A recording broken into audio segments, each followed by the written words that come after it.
Welcome to the Self-Publishing School podcast. This is the podcast to listen to if you're an aspiring writer or an author who wants to be more successful.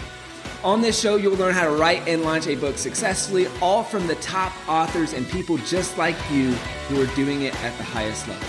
I'm your host, Chandler Bolt, the founder of Self-Publishing School, the author of the book called Published, and the CEO of selfpublishing.com. For free training on how to publish a book that sells 10,000 copies, go to selfpublishing.com/free training. Hey, Chandler Bolt here, and joining me today is Dr. Joe Vitale. Joe is the president of Hypnautic Marketing, a marketing consulting firm. He's been called the Buddha of the internet for his combination of spirituality and marketing acumen. His articles have been widely read, and he's got clients including the Red Cross, PBS, Herman's Children's Hospital, and a bunch of other small and large international businesses. He's a great speaker, an accomplished author. He's got a bunch of books that he's published that have done really well. I mean, I just feel like on Amazon, I'm just scrolling and it's like, oh, another book, hundreds of reviews. This book, thousands of reviews. This book, hundreds of reviews. So there's a lot to unpack here on just the book side of things, the business side of things, marketing, copywriting, hypnotic writing, just a lot of different kind of interesting elements and routes that we can go. So we'll see which way we go. But Dr. Joe, welcome. Great to have you here. Of course. I love talking about books and self-publishing. So this is my crowd. This is my moment. I've been looking forward to this. Don't blow it. All right. So I guess, that's a great place to start. Why books? Why are they such a big part of your business, your brand, all that good stuff? I'm a book addict. I love books. I read books, devour books, review books, buy books, share books, give books. I just am in love with books. It's my positive addiction, if you will. And I've been that way since I was a kid. Once I discovered books, they became my best friend. And the library growing up was my best friend. And then later in years, bookstores became my best friend.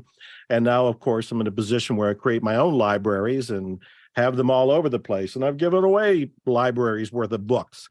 I just believe that has been my life calling, my life mission, and my life pursuit. That is my passion. I love books. That's cool. How have you sold so many copies of your books? And, you've done it in a bunch of different, that's what I think is really interesting is it's not like, some people will have one massive hit and no other books, some books I haven't really done. It just feels like you've had success with a bunch of different books. How have you done it? How have you sold so many copies? Well, first of all, they all have not sold a whole lot of books. I've written over 80 books. Some people have said it's 90. I actually don't know. I write the books. I don't count them. So somebody else says I've written over 80 books. Obviously, they all have not stood up and barked and got attention, but quite a few of them have. One book got me into the movie The Secret. That was The Attractor Factor. But The Attractor Factor began as a self-published book even before that. So there's stories with all of them. But to answer your question, I learned in 1984, when my first book was published, that I had better learn what was called marketing, or anything I wrote was going to die on the vine. Most books quietly die. They're published and they die and they disintegrate. They're gone unless somebody champions them. So I learned marketing. And for the book I mentioned, The Attractor Factor, when it came out, I pulled all stops out. I learned everything I could about copywriting, publicity, advertising, and the internet was coming around at that point. And I used all of it. I wrote news releases and sent them to the media. I wrote sales letters and sent them to my list. I did wild publicity techniques in order to get attention. I told the press I was the media underdog because at that point, the Pope had come out with a book and the latest Harry Potter book was out. This is around 2005, 2006. And I said, here I am alone in my house with my computer in Texas, one individual solo man going up against media empires, including the Catholic Church and against the Harry Potter universe. And I actually won media attention doing it. And that book beat both of those authors and became a number one bestseller out of all books, all categories, making history at the time. So how do I do this? It is with intense, persistent, wide-ranging marketing. And I learned that you've got to do it or your book's not going to last. Man, that's so good. There's like about seven follow-up questions I have for that. So I guess maybe let's start with this. You talked about how, we always talk about, hey, a book is like this key that opens the door to Narnia, right? Yeah. It's this magical world that exists for published authors and it helps open the door. You mentioned that with the attractor factor in this and use it in that helping unlock the door of getting in the secret. And then obviously that movie's done really well. How did that happen? And any takeaways or learning from for folks of like unlocking opportunities like that through a book? Boy, there's so much to say there. It's like you just said you had 7 questions from what I said. I have 7 comments from what you just said. So where do I even begin? First of all, Rhonda Byrne was the woman who created the movie The Secret. And she lived at the time in Hawaii. And a friend of hers read my book, The Attractor Factor. She bought it probably from Amazon. She read the book, liked the book, and handed it to Rhonda. Rhonda read the book and was inspired, and she called me up. And back then, you can get me on the phone. I answered my own phone. And she called me up and said she was in Australia. She was going to make a movie. It was going to be about the law of attraction, and she'd like me to be in it. Well, I was hearing from people who had wild dreams and wild claims, but never followed through. So I was polite, but I figured I'm never going to hear from this woman again. And a month after that call, she did send me a trailer to the movie, and it was so good. I said, oh, my God, if the movie's going to be this good, I demand to be in it. And long story short, it's because I wrote a book, and she absolutely loved it when somebody handed it to her, and that led to an invitation that I said yes to, which led to The Secret. And of course, the rest is history from that aspect.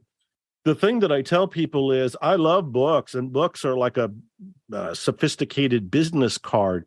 And in the early days, I said it was one of the best ways to get more business. But today, I would not say that, because today, I don't know if you know the statistics. Back when I was first starting out, I was appalled to hear there was 1,000 books coming out every week. 1,000 books every week. This is overwhelming. How do you stand out? Now it's 4,000 books a day. 4,000 books a day. So you come out with a book thinking you're going to get noticed, you're going to get all these people giving you business cards or giving you business, or you're going to be invited to be in the equivalent of The Secret. The chances of that happening are far slimmer now, unless you are doing what we've already talked about: intense, relentless, persistent, creative marketing. That still holds true. And if you don't do it, you will be swallowed up by the 4,000 books coming out every day. So let's unpack that a little bit. Like the intense, consistent, creative marketing. You kind of, just on a flyby, you mentioned some of those things of like the publicity, the newsletters, the PR. I think you maybe even said direct mail, like all those different things. Yes. Maybe how do you look at this strategically? And then what are tactically 1 or 2 things that have moved the most books? Those are great questions. So I'm going to answer it by adapting it to today's world, so you have more of a sense of what I'm doing as an author today. First of all, I am very active on social media. So you can find videos by me and about me on Instagram or Facebook or TikTok, or whatever the social medias are today. I'm doing it actively. Once or twice a day, I'm posting on Instagram, for example, and I'm Dr. Joe Vitale there. So DrJoeVitale, and you can follow me, see what I'm doing. And a lot of it is for branding. A lot of it is to keep people aware of who I am and what I do. And a lot of it is about latest books. Like my most recent book is called Unexpected Kindness. It's a self-published book. I have done a lot of Instagram videos. I've done a bunch of social media posts where there's a quote or an excerpt or a testimonial or a review, something about the book that I'm posting. All of this is to get attention for the book. So I'm doing social media. That's really important. We all need to have our list of followers. The list has always been gold. Way back in the early days when there was no internet, but we were doing direct mail and people were putting stamps on envelopes to send out their sales letter to people, they were building a list. What you need even today, and maybe more importantly today, is a list of followers. That's where you're going to write to these people and say, you're on my list because you like what I'm doing. Well, I just came out with a book I like. Check it out, blah, blah, blah. I'm still doing that. At this point, I have 100 or more list. and they're all topic specific. And there is one for the new book, Unexpected Kindness. I've sent people to unexpectedkindnessbook.com, and it's worth people going to go check it out to see how I've done it. There's a little video there. There's a little sign up there. And when they sign up, they go on that list. So I am always doing the list business there. The thing that people do, which is related to social media, and I do too, is they have a special interest group on Facebook. Facebook, you can create your own group or you can find groups. So when I was doing the Unexpected Kindness book, I went looking for all the people related to kindness. Who are the people out there that are already talking about it? Like there's a massive group for random acts of kindness. Well, I went to them to say, I'm coming out with a kindness book, and I posted in their group. They're also, of course, on Instagram and other places, so I would follow them, link to them in any way that I could. I'm also doing the networking. I found out through the grapevine that there is a kindness ambassador for the United Nations. And when I found out who that was, in this case, it turned out to be somebody I had met and knew from years before. I told her I was coming out with Unexpected Kindness. Would you read it? And if you liked it, would you endorse it? And that ended up being not only an endorsement but the forward to the book. So these are all the little things that come to mind that I'm telling you that I'm doing even today, and everybody listening or watching can do on their own. These still work. I'm still a big believer of publicity, but I haven't really done anything for Unexpected Kindness, the recent book, yet. I wrote a book on P.T. Barnum. P.T. Barnum, the circus and museum giant, an entrepreneur of Titan level from the 1800s. I wrote a book on him called There's a Customer Born Every Minute. And at the beginning of my book, I quote him 5 days before he died on his deathbed. He said he owed his wealth and his success to the newspapers of the world, because at that time, that's how he got publicity. He fed the editors, the reporters, stories. They ran those stories, and those stories is what told the masses, oh, P.T. Barnum has Jumbo the elephant. P.T. Barnum has Tom Thumb. P.T. Barnum has a Fiji mermaid, and they would go see it. So he was leveraging publicity from that time period. When my book, The Attractor Factor, came out, and I said I was leveraging publicity by saying I was up against the Pope and the Catholic Church and up against the Rowling book and Harry Potter empire, it was positioning me as the underdog, and I sent it to the media hoping that they would see a story here, and they did. And when they ran the story, I reached a whole different audience that probably never heard of me before because I was leveraging publicity. So that's another thing that I have done, and if I thought about it more, there'd be other stories. I haven't done it recently, but those are some of the things I'm up to. That's cool. And I love, because obviously you've been publishing books for a long time. So I love seeing how some of those things have changed, right? You talked about the newsletters and yes, paid and direct mail and a lot of that stuff in the early days. And then you're like, hey, what I'm doing right now is social media. And then you said the timeless thing, kind of the through line in controlling your list and having email lists and interested customers. Is there anything else that you've seen that's been kind of timeless from book 1 to book 80 that's kind of always worked? Oh, that's such a beautiful question. I'm impressed. Well, first of all, I mentioned my book on P.T. Barnum. There's a Customer Born Every Minute. The subtitle was about the 10 tried and true principles that worked for Barnum, worked for all the Barnum-like characters, and still work today. So my focus on the 10 principles in There's a Customer Born Every Minute were the universals. When he was going after publicity, he was just using newspapers because that's what they had at the time. You still go after publicity today. Only today you can leverage the internet and all that it means to get the word out in an even bigger way, and an even easier way, and an even faster way than P.T. Barnum could have done way back in the 1800s. So there's key principles like that. Hey, Chandler Bolt here. I hope you're loving this episode so far. It's time to go from inspiration to implementation. All right, so if you've learned something, we want to help you implement what you've learned with your book. So what I want you to do right now is go to selfpublishing.com/schedule, book a publishing consultation with one of the experts on my team.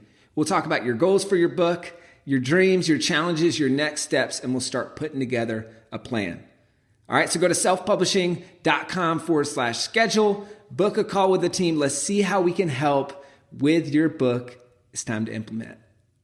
Another key principle that was true for him and is still true today, and I hit on it a little bit when I talked about the kindness ambassador for the UN, is networking, is learning how to network with people who are in the groups that would be interested in your books.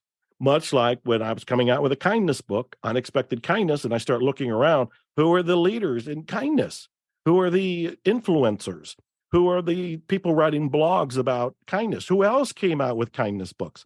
And I network with them. I write them directly. I go to their blogs, I go to their Facebook groups, or in the case of the UN person, I write her an email directly. And what am I doing? I'm networking with these people to look for a win-win.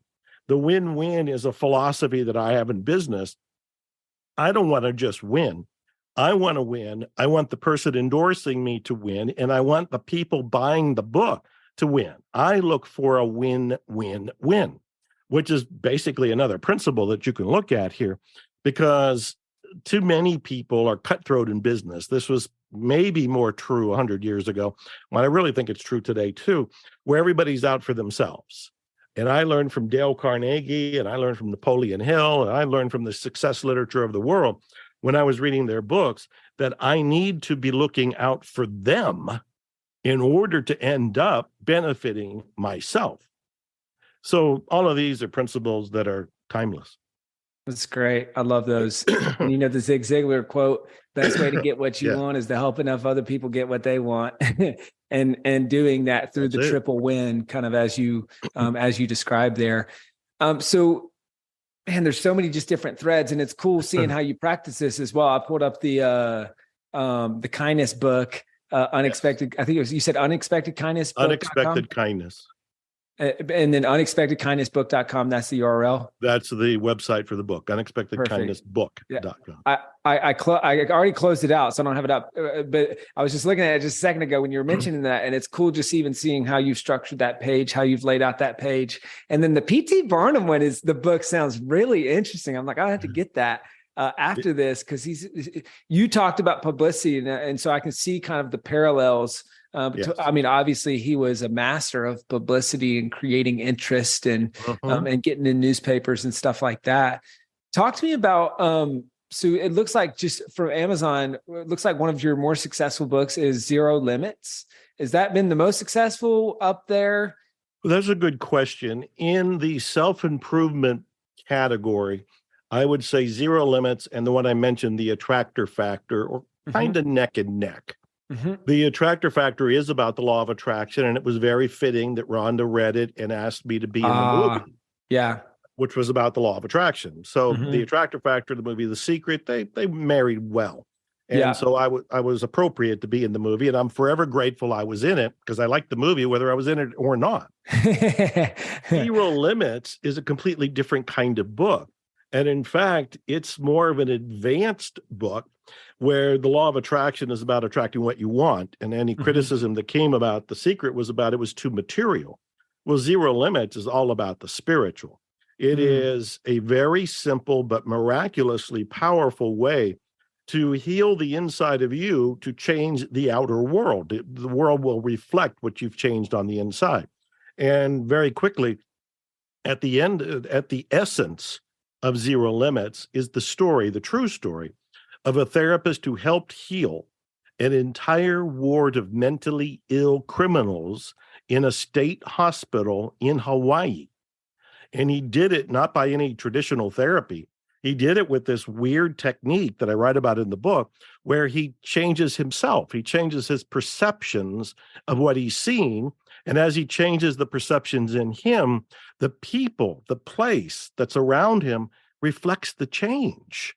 He was able to help heal this ward of mentally ill criminals, remember, criminals who were sedated or shackled on a daily basis. And he did it by working inside himself. And he did a method called Ho-O-Pono-Pono. Zero Limits is that book describing that method, and I co-authored it with that therapist. He has since passed on, and we went on and did seminars together. I wrote 3 follow-up books to that one. I would say there is a whole movement behind Zero Limits because of the therapist, because of the story, because of the magic and ease of that of the method, Ho-O-Pono-Pono. That's really cool. Yeah, That's so really that's pretty cool. popular. Absolutely. So why do you think that book sold so many copies? I mean, it's sitting right at, as of the time of this recording, about 2,500 ratings and reviews on Amazon. So it's obviously done really well. Why do you think it's gotten so many reviews and sold so many copies? All right, let's go back to marketing here. When I discovered Ho-O-Pono-Pono and I discovered the therapist, Dr. Hulen, I told him, this story is so amazing. Somebody needs to write a book. And I said, I'll do it. I'd be glad to do it. And we worked out an arrangement and I ended up writing this book. But before I actually wrote the book, I wrote maybe a 500-word article about the method. And I think it was called The Most Unusual Therapist in the World, something like that. And it was the essence of what I just told you about. There was this therapist at the Hawaii State Hospital. He used this unusual method called Ho-O-Pono-Pono. And I sent it to my list at the time, which was a couple thousand names. It wasn't gigantic at that time, but I sent it to my list and I issued it to it was out for redistribution. I sent it out to other blogs, to e-zines, to magazines. I just used the service that was around in 2005 to distribute it. That's the word. I was distributing the article. As it turns out, that article rang the bell. That article was so powerful and so inspiring and so different that people passed it to other people. I still remember Jack Canfield, who's another successful author, and he's in the movie The Secret. He wrote to me and he said, 25 different people forwarded this article to me. That article actually made the book a bestseller because it was already listed on Amazon. I had a publisher who was going to publish it. It was listed on Amazon, but the book wasn't written. The book wasn't written. It was listed on Amazon. I had issued the 500-word article because I was inspired and I was excited. I was following my passion. It ignited interest in all these people, and people kept sharing it to other people. And then they would go and pre-order it on Amazon. Before the book was written, let alone before I turned it into the publisher, it was a bestseller on Amazon from pre-orders alone. That's wild. That's a combat. That's hitting, lightning strike at that point. But the point is, I have written articles about books to promote books throughout my career. Early on, in particular, it was one of the marketing tools that always worked for me because people were hungry for more content at that time. Again, today, in today's world, we got more of a challenge. We got more of a competition going on. It's still valid. We should still do it, but you're going to have to really work hard to make your excerpt, your article, whatever the promo is, that piece of content, stand up and deliver. I did make something that stood up and delivered, and it did get passed around, but the competition was a little less than I think it is today. But it's still a valid tool to use. That's really interesting. And just from observation, I mean, kind of hearing the way that you approach things, I mean, you're obviously a very prolific copywriter and very good at spotting hooks and coming up with provocative hooks, interesting hooks. Like even you just said the article of this unusual therapist in Hawaii and the approach that he discovered. I mean, it's just such a big kind of intriguing, provocative hook. I'm seeing that as a theme kind of in a lot of the marketing that you do and how you position books and all that. I know you've got a book on this, and I'm assuming it's the same principle, but I haven't read it, so I don't want to assume. Hypnotic writing. Is that the process of doing that? And if so, what does that look like? And how can authors use kind of that hypnotic writing process to persuade interest in their books, all that? Wonderful questions, great insight, and it's a great opportunity for me to expand on this. First of all, when my first book was published in 1984, I don't think I knew what the word marketing meant. I don't think I had a definition for entrepreneur. I hadn't looked at publicity or advertising or copywriting. I'm not even sure I knew what copywriting was back then, 1984. But when my book came out and flopped, and I looked around and saying, well, how do I get my book noticed? I think it's a good book. And then I realized, I have to learn something called marketing, and I have to learn something called copywriting. Well, I do what I do with everything. I went to books. I went to the public library back then, and I just looked up all those categories, and I started devouring everything. And there was one book in particular, the Robert Collier letter book that first came out in the 1930s. I found a 1950 edition. Turns out Robert Collier had been a metaphysical writer. I knew his metaphysical books. I read them when I was a teenager in the 1960s. I didn't know he was a copywriter. I didn't know he was a businessman, an entrepreneur. So when I read the Robert Collier letter book, the lights went on in my head. I had all kind of dopamine and who knows what kind of neurons were firing fireworks, because suddenly I got alive and I got excited. And I said, oh, it all comes down to this writing, this persuasive writing.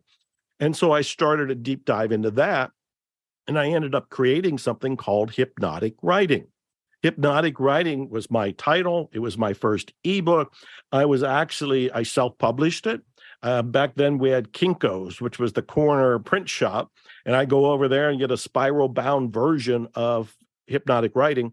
And I had also learned that if I want to sell books, I should be in front of audiences. And so I started speaking to groups. And believe me, I was insecure, uneducated, terrified, sweating bullets, almost passing out in front of 6 people who would be in my little group. But I'd have Hypnotic Writing as my spiral bound manuscript, and I would sell it. And I would say it's $50, which is a hell of a lot of money back then for a spiral bound book done at Kinko's for a couple dollars. But I learned this is what you do. And I created Hypnotic Writing as a way to teach people how to be more persuasive in their headlines, their book titles, the back cover copy, the sales letter, or the websites for the book themselves. You have to start thinking differently. Most of us are in love with our book. We just came out with a book. We want the world to know. We think it's fantastic. Hey, look what I wrote. And the world goes, well, I don't care about that, unless you make them care. And you make them care with things like the headline. Hypnotic Writing, I invented it. That was my name. I was interested in hypnosis. I was interested in writing. It sounded like a nice, unusual, captivating, curiosity-provoking blend. And so suddenly Hypnotic Writing is born.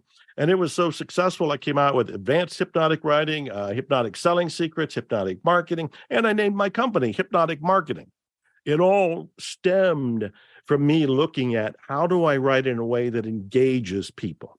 Let me give you an example that might illustrate this even more for people, since everybody here is interested in books. I researched a fellow by the name of Bruce Barton, and everybody just went, who? Shrugged their shoulders. They don't know who Bruce Barton was. He was the founder of BBDO, one of the largest advertising agencies in the world, in 1919. He had ran for Congress. He was a celebrity business person. He wrote a best-selling book that's still in print today called The Man Nobody Knows, which is about Jesus as a businessman. So Bruce Barton just was really big in the world, and then he was gone. When he died in 1967, everybody had already forgotten him. And here I am going, who was this guy? So I did all this research on Bruce Barton, and I was going to come out with a book on Bruce Barton, and I got my book on Bruce Barton finished. And I thought, I can't call it Bruce Barton. Nobody will buy it. And so I had to think like a marketer. I had to think with the Hypnotic Writing in my mind and thinking what title would be sincere and appropriate, yet captivating. And I remember I had researched everything, and I was kind of writing the book on the secrets I had learned from him about being in business. And so I ended up calling it The 7 Lost Secrets of Success. Now, people will buy The 7 Lost Secrets of Success over Bruce Barton, a biography. And to make this even more relevant, I created 6 titles and put them on an index card. So I had The 7 Lost Secrets of Success, Bruce Barton, The Lost Genius, and a few other titles. And I went into a bookstore. One of the busiest, I was living in Houston, Texas at the time, the old Alabama Theater. I went in there and I went to the people that were selling books, not buying books, but the ones selling books, because they were seeing all the books that were being bought. They were the ones that were selling the best. And I said, you don't know me, you don't know my book, but here is 7 titles or 6 titles, whatever it was. Which one would sell? And they all pointed to The 7 Lost Secrets of Success. That became the title of the book. So I had to learn Hypnotic Writing. I had to learn about marketing. I had to learn about copywriting. And then I had to apply it to my books. Even my book, Unexpected Kindness. Unexpected Kindness. The original title was something like Kindness or Stories of Kindness. And I thought that's not very captivating. There's lots of books on kindness. But when I started thinking, well, the stories are really about the unexpected kindness that happened to me. And then I thought, unexpected kindness is a good title, because you're wondering what was unexpected about it. What was the kindness and why was it unexpected? So that became the title. And it is a far better title than just a plain one on kindness. That's really cool. I like that a lot. Thanks for sharing that. And just a really applicable example as well. We talk about this concept of, it sounds, kind of similar, and of chocolate covered broccoli, which is sell them what they want, give them what they need. Right. And I love that, like, just that with that Bruce book that you mentioned, it's like, okay, this is the thing that they're interested in. And then this is the substance that's going to be really helpful for them, and marrying those two in a way, because you can't change someone's life with a book if they don't buy it. Right. And so it's making it provocative and attractive enough that they buy it, and substance enough that they love it. And so I guess I'd love for you to walk through maybe, I'll just tee up one or two other examples, because I think this is just so important, is how do you do? So there's probably a lot of people listening to this, watching this right now, and thinking, all right, cool, but I've heard you say a couple of examples. How can I do this for my book? So let's take maybe one book on leadership, self-development, kind of basic broad book, or I'll throw out one that's just a random on patio furniture and how to, so like these are, so two very different topics. You can choose one or the other. How would you take that through the process of making that more interesting and more hypnotic with a title or with a hook? Let me give you an answer with a true story. We have a French bulldog that's a puppy, and we take her over to doggy daycare once a week, which is her summer camp, and she really looks forward to it. And I got to know the people over there. And there was one girl who I saw her stomach was getting bigger and bigger, and I thought, well, she's been partying and drinking too much beer, until I realized, oh, she's pregnant. And so I talked to her about it one point, and I said, are you excited? You afraid? And she says, well, I'm really nervous. And I said, why? She said, because I've never done this before. I don't know what I'm in for, and I don't want to raise the child incorrectly. And I said, well, have you ever heard of the library or a bookstore? I said, you're not the first in history to go through all of this. And so we had a little chuckle. But then I went back to my computer, and I went on Amazon, and I started looking at all the parenting books. There's a lot of parenting books, but I bought one. Why did I buy this one book? All the titles were about being a good parent or doing sensible parenting or this, that, the other. Probably all good. Maybe one of them is legendary in terms of a parenting book. But there was one book that was called How Not to Raise an Asshole. How Not to Raise an Asshole. And I thought, that's the book. That's the book. So I bought it. I gave it to her, and I wasn't sure that she would even read it. But the next time I saw her, she had already read a third of the book. And she texted me that she was reading more of it and really loving it. Why did I buy that book? The title. The title suggested that this was going to be different than all the other parenting books. It also suggested there might be a little bit of humor in this, which people want when this sometimes too serious topic.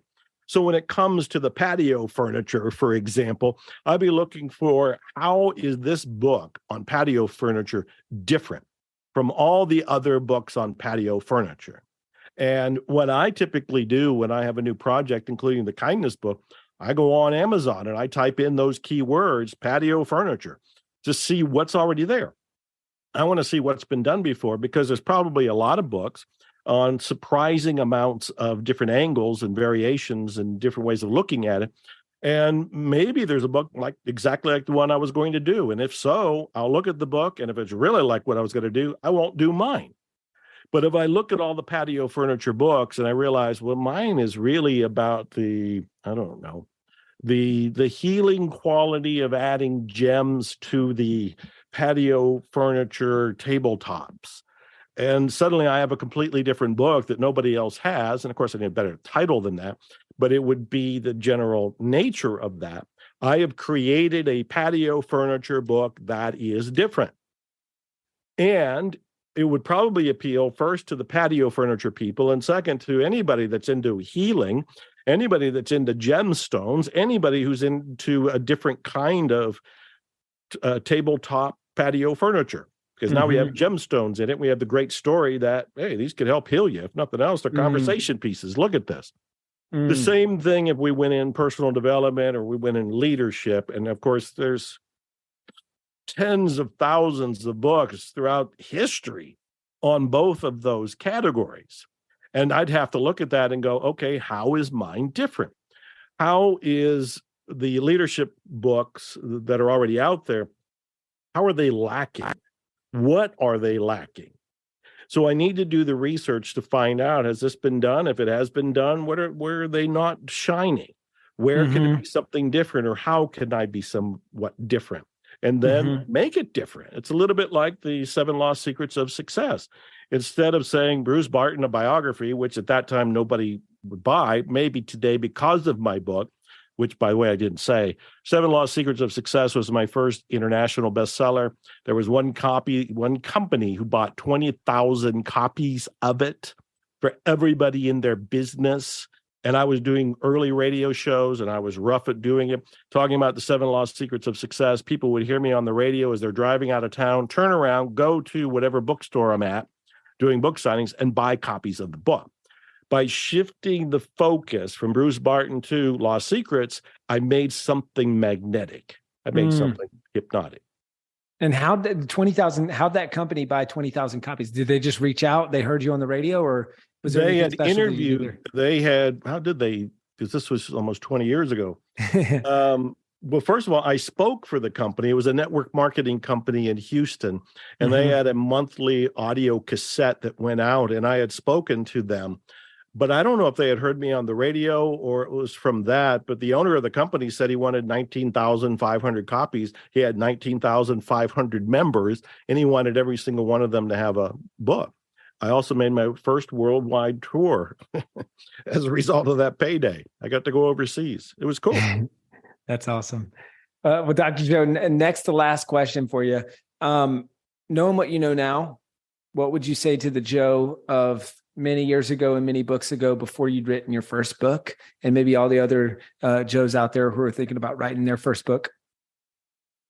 I would be assuring and comforting, and I would say there is a secret to success, and it beats talent, it beats luck, it beats connections, it beats having more money. It beats all the things that people think they need to have in order to be a success. And it's really summed up in one word, and that's persistence.